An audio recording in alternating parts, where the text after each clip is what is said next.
Olá, bem-vindo à terceira temporada do PQU Podcast, o podcast para psiquiatras em formação.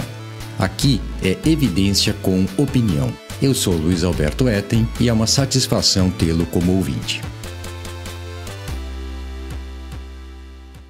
Aquele seu paciente, independentemente do diagnóstico, com depressão, toque, transtorno de pânico ou esquizofrenia, que não está evoluindo bem depois de pelo menos 3 tratamentos corretamente realizados, em termos de duração e dose de medicamentos, ou de técnica, frequência e aproveitamento de abordagens psicoterápicas, provavelmente será considerado portador de um quadro resistente, refratário ou, de maneira mais realista, a meu ver, de difícil manejo.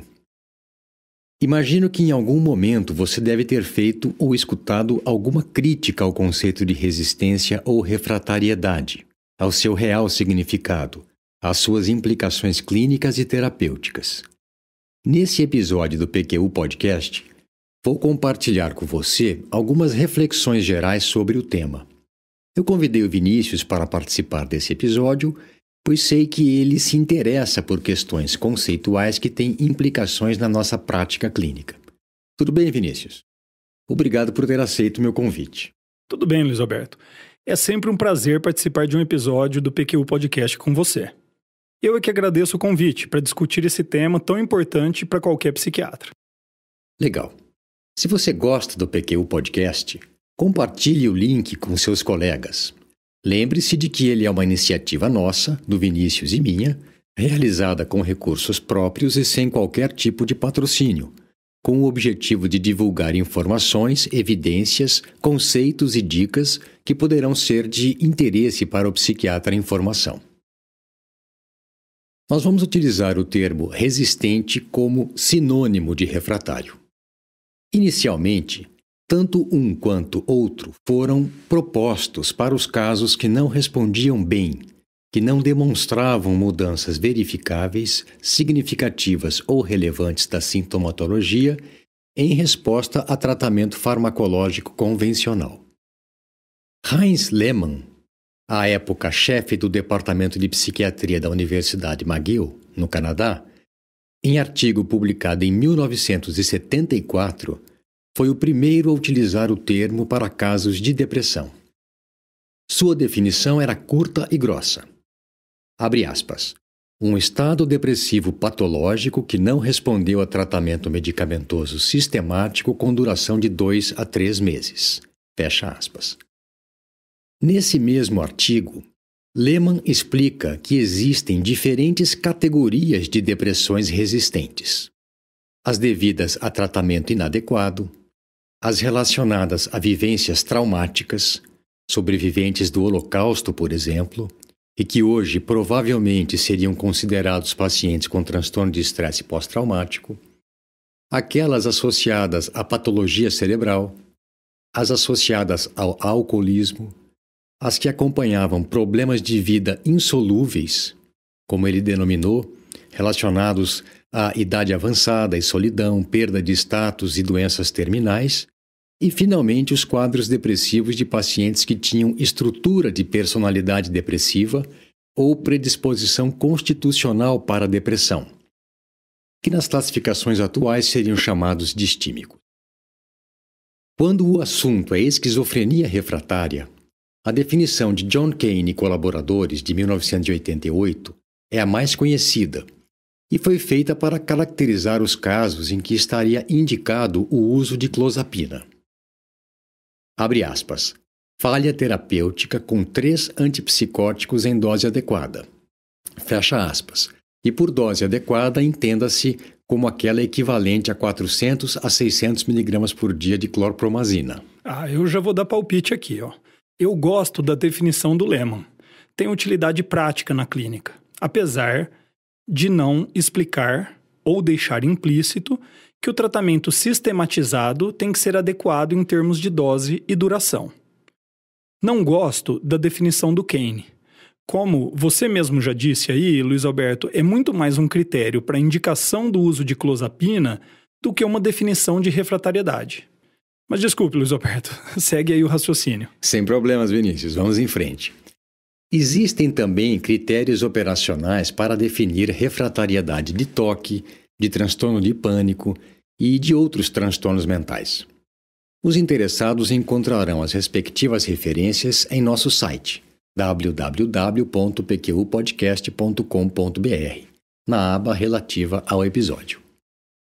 Estima-se que 15 a 50% dos pacientes com transtornos mentais sejam resistentes ao tratamento, dependendo da definição empregada.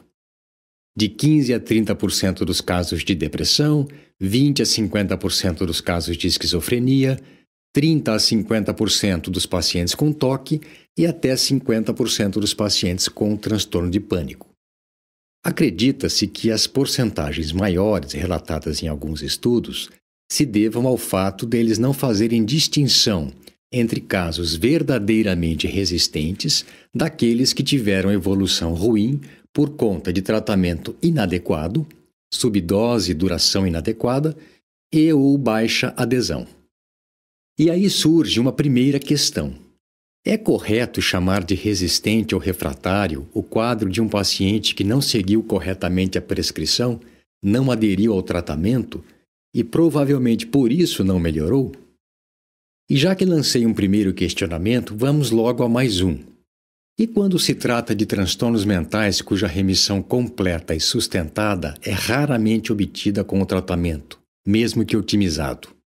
É o caso dos transtornos delirantes, da esquizofrenia e do toque. Como distinguir se o resíduo sintomatológico é sinal de refratariedade ou de que se chegou ao limite de eficácia das intervenções disponíveis? Eu não vou responder, mas vou aproveitar e jogar mais lenha na fogueira. E tocar em um ponto que eu considero central nessa discussão. A que fim nos serve a definição de refratariedade? Como eu já disse, eu gosto da definição que me ajuda na prática clínica. Mas refratariedade pode ser definida para fins de tomada de decisão na pesquisa em psicofarmacologia ou em medidas de saúde pública, por exemplo.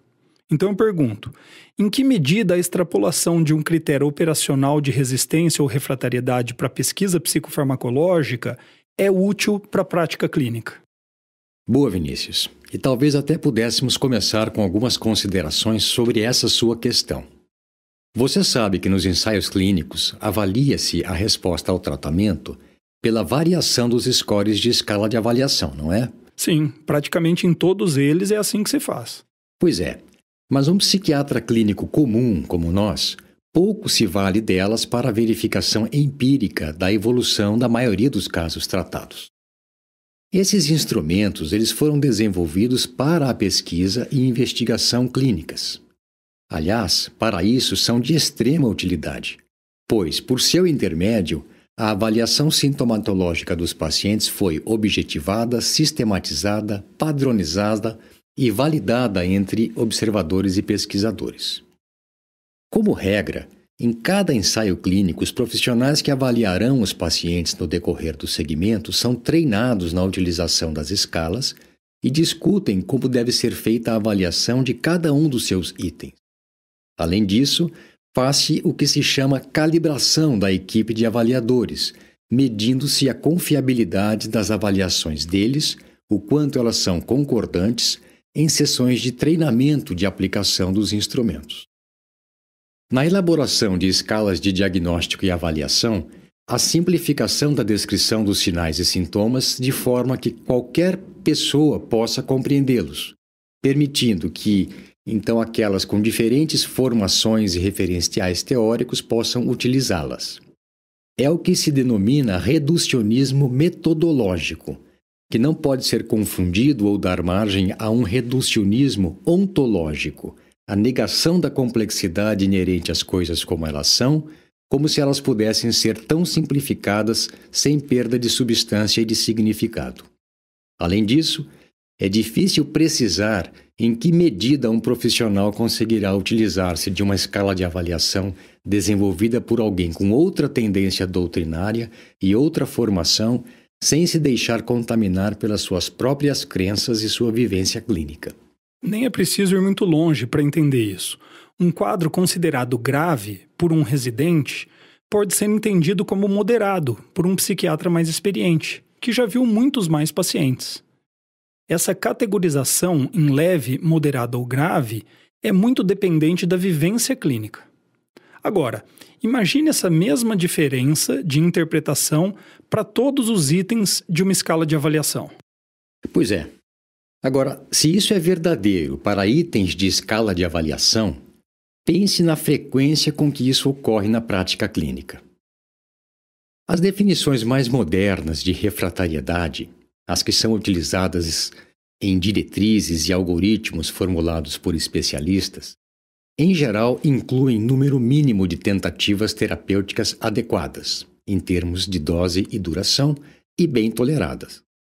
Também o mecanismo de ação primário do medicamento e a verificação empírica de resposta clínica incompleta ou insuficiente. De acordo com outros autores, Brenner e colaboradores, por exemplo, no caso de esquizofrenia refratária, e Michael Young no caso de depressão, algo além da resposta farmacológica deve ser considerado nessa definição. Eles consideram necessário incluir nela fatores derivados de outras dimensões do problema.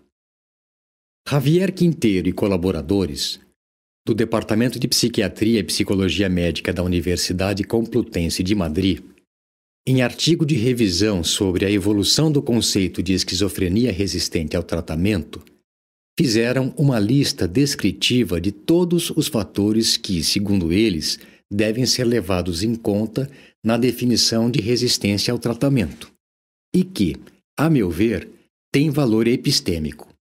Vamos a ela. Em primeiro lugar, temos os fatores intrínsecos. Esses são os que têm a ver estritamente com o transtorno em si, com sua natureza e sua capacidade intrínseca de causar dano ou alteração permanente da personalidade após a remissão dos sintomas agudos. Englobam também subtipos sintomatológicos e dados demográficos ou constitucionais que aumentam a possibilidade de pior evolução do quadro. É algo que se observa com mais clareza em pacientes com esquizofrenia, nos quais, mesmo após um episódio único, fica uma marca irreparável, uma espécie de cicatriz na sua personalidade. O mesmo se dá com alguns casos de TOC, cujos sintomas podem ser controlados e mantidos em um nível mínimo, mas ainda patológico. Ou ainda em pacientes com transtornos mentais graves, que mesmo fazendo o tratamento correto, têm o seu potencial de melhora limitado por condições socioeconômicas precárias. Em seguida, nós temos os fatores metodológicos. Esses são consequência do reducionismo metodológico necessário para a pesquisa, a definição de técnicas e objetivos terapêuticos, como também da origem construtivista bidirecional dos sintomas do transtorno mental, que emergem da relação médico-paciente. Luiz Alberto, você pode explicar melhor essa segunda parte? Que o reducionismo metodológico próprio da pesquisa positivista interfere na noção de resistência, eu não tenho dificuldade para compreender. Mas não ficou claro para mim essa segunda situação. Como assim, algo que surgiria da relação médico-paciente? Ainda bem que perguntou, Vinícius. Eu estava mesmo com receio de que esse componente dos fatores metodológicos não ficasse claro. Eu vou tentar explicar melhor. A partir do encontro médico-paciente, desenvolve-se uma lógica circular reforçada mutuamente por cada um dos participantes dessa relação. O médico, o paciente, evidentemente, os familiares e outros profissionais de saúde mental. O que eu quero dizer mais especificamente, e que nem sempre é algo claro para o psiquiatra em formação, é que ele, o psiquiatra que explora, descreve e faz a sua síntese do quadro que o paciente apresenta, nunca é neutro e torna-se parte do problema observado, interferindo na avaliação, na evolução e, consequentemente, na ideia de resistência. É um componente mais importante no atendimento clínico do que no de pesquisa científica, no qual as questões do reducionismo contam mais. Ficou mais claro, Vinícius? Sim. O que você quer dizer é que o transtorno mental, sem com isso rejeitar suas bases biológicas, engloba também um nível ideológico, no qual o psiquiatra nunca será um observador neutro, sempre participará das formulações do transtorno e dos conceitos de remissão e resistência. É isso? Eu acho que eu não teria dito melhor, não poderia dizer isso melhor, Vinícius. É isso mesmo.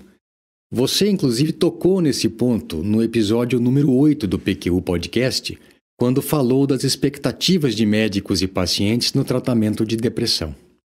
Vem daí a razão de alguns colegas falarem para os pacientes que eles terão que conviver com seu resíduo sintomatológico, jogando a toalha antes de esgotadas todas as abordagens terapêuticas, por exemplo. Quinteiro e colaboradores descrevem também os fatores biológicos individuais. Aqui são incluídos a farmacogenômica, a constituição genética do indivíduo que interfere na farmacocinética, lembrando que farmacocinética é o que o organismo faz com a medicação em termos de absorção, metabolismo, biodisponibilidade, distribuição e excreção, e interfere também na farmacodinâmica, lembrando também que é o que o medicamento faz no organismo, as alterações na expressão gênica e nos sistemas de neurotransmissão inter- e intraneuronais. É também nessa categoria que estão os hábitos da pessoa, tanto os saudáveis, realização de atividade física, por exemplo, quanto os que podem perturbar a boa evolução com o tratamento. É o caso do tabagismo, do abuso de álcool e drogas e de outros comportamentos de risco. Aqui se incluem também o uso concomitante de outros medicamentos que interferem no efeito terapêutico dos psicotrópicos e das psicoterapias, e da comorbidade com outras doenças, câncer, diabetes, hipertensão arterial, obesidade, apneia do sono, etc. E é ainda nessa categoria, Vinícius, fatores biológicos individuais, que se inclui as interações medicamentosas que podem estar por trás do insucesso terapêutico. Os autores incluíram na lista os fatores de personalidade e comportamentais. Os traços de personalidade modificam-se com o transtorno. Normalmente, o temperamento, e aqui no sentido biológico do termo dado por C. Robert Cloninger, se acentua. Os componentes da personalidade adquiridos mais tardiamente pela interação com o ambiente, o que Cloninger denomina caráter, são afetados de modo menos previsível, às vezes exacerbados, em outras ocasiões são embotados e em outras ainda mudam de sinal, são invertidos. Os transtornos de personalidade comórbidos também são incluídos nessa categoria de fatores, e é nela também que estão os problemas relacionados à adesão ao tratamento, ou melhor, à não adesão ao tratamento, à não observância das orientações dadas pelo médico assistente ou pelo psicoterapeuta. Eu estava me perguntando se abordaria essa questão e em que momento faria isso. Então, chegou a hora. Estão nessa categoria, pois é um comportamento, a via final comum de diversos fatores causais que vão desde ignorância, passando por falhas de comunicação e mal-entendidos, até má vontade, falta de colaboração proposital ou relacionada à atitude passivo-agressiva. E, finalmente, nós temos a quinta categoria, que são os fatores familiares e sociais.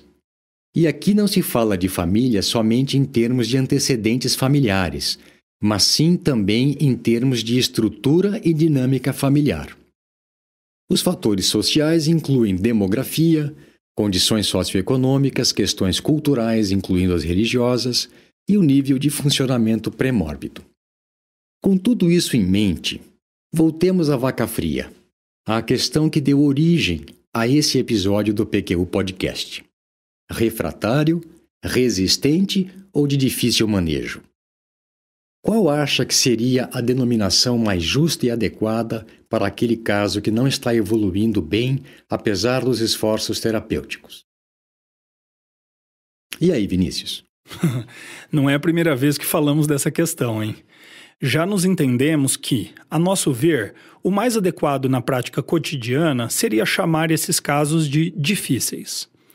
Não só de difícil manejo, mas também mais complexos, exigindo mais do que em outros a consideração de outras variáveis além da apresentação clínica e da abordagem farmacológica padrão.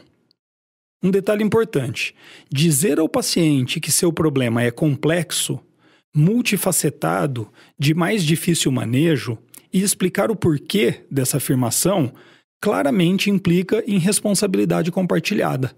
Isso é sempre bem-vindo. Sem dúvida, Vinícius. O conceito de refratariedade é útil para a pesquisa do passo a seguir na abordagem terapêutica de paciente que não respondeu bem ao que já se foi feito. Na prática cotidiana, entretanto, denominar o caso resistente e refratário ao tratamento de difícil é mais promissor, pois obriga a um questionamento que extrapola qual será o próximo medicamento a ser usado e exige que se considere também os diversos fatores listados anteriormente. Para nós, diante desses casos mais difíceis, a postura deve ser de parcimônia, no sentido de ser conservador e usar o menor número de medicamentos possível, de preferência um de cada vez, para que se possa verificar com segurança sua eficácia, evitando a confusão própria ao uso de muitos fármacos de uma só vez, e dando oportunidade para os pacientes familiares participarem do processo de ajuste da intervenção, baseada em visão mais completa e abrangente da tríade paciente, transtorno, tratamento, levando em conta os 5 fatores descritos anteriormente, mais promissora na obtenção de modalidade terapêutica individualizada e otimizada. Luiz Alberto, no desenvolvimento aqui do tema, você não abordou um aspecto que eu acho que valeria a pena comentar, nem que fosse de passagem. Qual, Vinícius? O do estadiamento da refratariedade. Na verdade, com medo de extrapolar o tempo, eu pensei em abordar essa faceta do tema em outro episódio. Você falou algo sobre isso no episódio 26, não foi? O que abordou a contribuição da clinimetria para a prática psiquiátrica. Isso mesmo. Você gostaria de comentar algo sobre essa proposta, sobre a proposta de estadiamento da resistência ao tratamento? Eu gostaria sim. Acho que cabe nesse episódio relembrar a proposta apresentada por Giovanni Fava e colaboradores, em artigo publicado em 2012 no Journal of Clinical Psychiatry. Com relação ao estadiamento da refratariedade ao tratamento, eles sugeriram o seguinte: estadiamento 0, sem história de insucesso terapêutico. 1. Ausência de resposta a um ensaio terapêutico adequado. 2. Ausência de resposta a 2 ensaios terapêuticos adequados. Estadio 3. Insucesso com 3 ou mais ensaios terapêuticos adequados. E 4. Ausência de resposta em 3 ou mais ensaios terapêuticos adequados, incluindo ao menos um ensaio terapêutico com combinação ou potencialização de tratamento. Tudo bem que nesse estadiamento, o único critério foi a resposta a tratamento farmacológico. Mas a ideia de estadiamento poderia levar em conta também os fatores que você descreveu nesse episódio, Luiz Alberto. E isso é o organizador do raciocínio clínico. Sem dúvida. Permite que o médico assistente se situe melhor quanto ao ponto em que está no tratamento. O estadiamento diagnóstico, aliás, é muito utilizado em outras áreas de medicina, em oncologia, em radiologia, cardiologia. Só para finalizar a minha contribuição, eu sugiro a leitura de um artigo de Rouet e colaboradores, publicado no Journal of Affective Disorders, em 2012, em que os autores fazem revisão sistemática de 5 propostas de estadiamento de depressão resistente ao tratamento. Vamos incluir a referência no site. Isso mesmo, legal, Vinícius. Pois bem, a intenção com esse episódio foi lhe fornecer noção da relatividade do conceito de transtorno resistente refratário ou de difícil manejo, com vistas a estimulá-lo a, com método e persistência, buscar o melhor resultado possível com os tratamentos com eficácia comprovada cientificamente nos pacientes com quadros mais complexos e difíceis. Obrigado, Vinícius, por ter aceito o convite para participar dele e por tê-lo enriquecido com suas considerações. Um abraço e até a próxima. Um abraço. Acesse nossa página no Facebook. Você vai ficar por dentro de tudo o que acontece no PQU Podcast. visite nosso site www.pqpodcast.com.br, onde todos os episódios já publicados estão disponíveis, com as respectivas referências e organizados por data, autor e sessão. O PQU Podcast agradece sua atenção.